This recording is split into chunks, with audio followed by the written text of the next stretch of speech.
Detective Archive.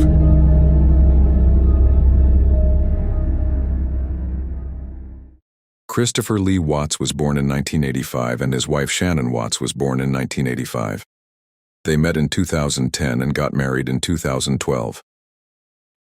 The couple had 2 children, Bella, born in 2013, and Celeste, born in 2015. The family lived in a large 5-room house in Frederick, Colorado. Christopher worked in an oil company. Shannon worked in a marketing company. Shannon loved social networks and often shared moments of her life. She constantly recorded videos where she praised her husband, showed her love and the love of her children for him, filmed happy moments together.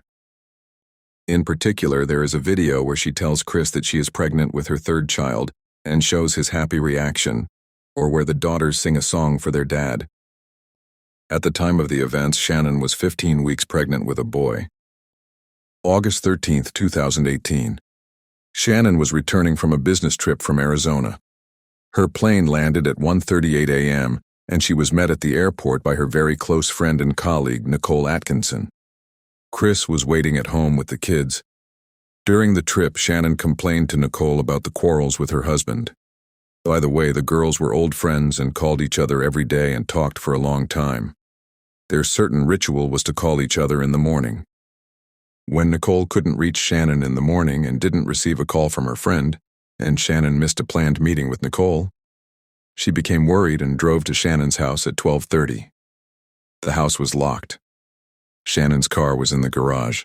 The shoes she was wearing were in front of the front door. Everything indicated that Shannon was home with the kids, but the house was quiet and no one opened the door. The first thing Nicole did was call the police because she felt something was wrong. After that, she called Chris and asked where Shannon and the kids were and told him that she had called the police. Chris replied that they were home and asked not to involve the police. Of course, Nicole did not cancel the call to the police, and at 1:40 p.m. the police were at the Watts house. The police officer had a body camera, and everything that happened was subsequently filmed on camera and available on YouTube. The police officer looked into the windows, walked around the house from behind, tried to shout to the owner, but there was no answer. The police officer called Chris and asked if he knew where his family was, to which he replied that his wife and children should be at home and probably sleeping. He promised to come to the house soon. While he was driving, a neighbor approached the police officer and said that other neighbors of the family had video surveillance of the street. Chris arrived very quickly, opened the house, led the police officer and Nicole inside. There was nothing unusual inside the house. It was clean and tidy. The furniture was in its place. Only the beds were changed as if no one had slept on them the night before. Shannon's bag containing money, credit cards, and Celeste's daily medications, a switched-off cell phone, and a wedding ring were found in the living room. Chris reported the girls' blankets missing. The police officer asked Chris if everything was okay with his wife, to which he replied that they were in the process of getting a divorce and had even put the house up for sale. He also told the officer that his wife and children were planning to visit, but none of his friends had seen them. The police officer, accompanied by Chris, went to the neighbor's house, which has 24-hour video surveillance.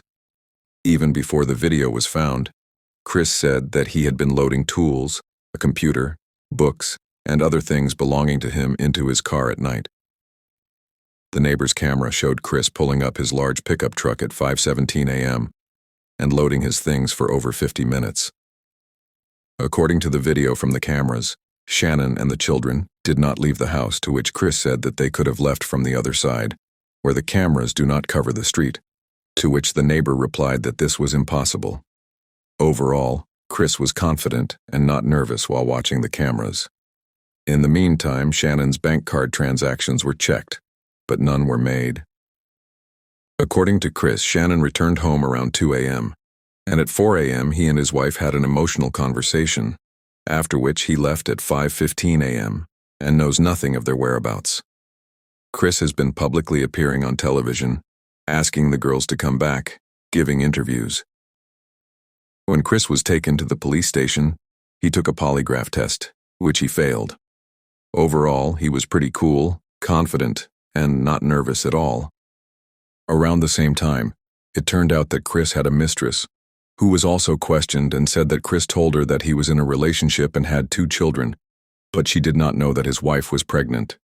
The mistress herself came to the police station because she realized that Chris was a person capable of big lies and thought that his wife and children could be in danger. She also said that a couple of days before their disappearance, Chris began to confess his love to her much more often than before, and she asked him not to rush. The police tried to coerce Chris into confessing, but he refused. Then Chris's father was called in, and Chris told his father that Shannon had allegedly killed the children for asking for a divorce, and he had killed Shannon in revenge for the murder of the children. He said he had no other choice. Chris later showed the place where he had hidden the bodies. It turned out to be an oil storage facility, one of the places where he worked. The children were in a tank filled with oil, and Shannon was in a shallow grave nearby. The examination showed that Shannon and the children were strangled. The court sentenced Chris to 4 life terms without parole and 84 years. As Chris's lawyer later admitted, he strangled Shannon during a divorce dispute. The children all saw it. He told the children that their mother was sick and asked them to go with him to the hospital. Chris loaded the children into the car and strangled one child after another at the oil storage facility. This story has caused a great public outcry in the USA and is known for the fact that many moments were captured on video, from the moment when the spouses were still happily together. There is even a video where one of the daughters sings a song for her dad, until the moment the bodies were found and the trial of the criminal. In general, it can be said that the investigation took place online. There is a video of the interrogation of the killer on a polygraph, and a conversation between the killer and his father, after which the killer confessed.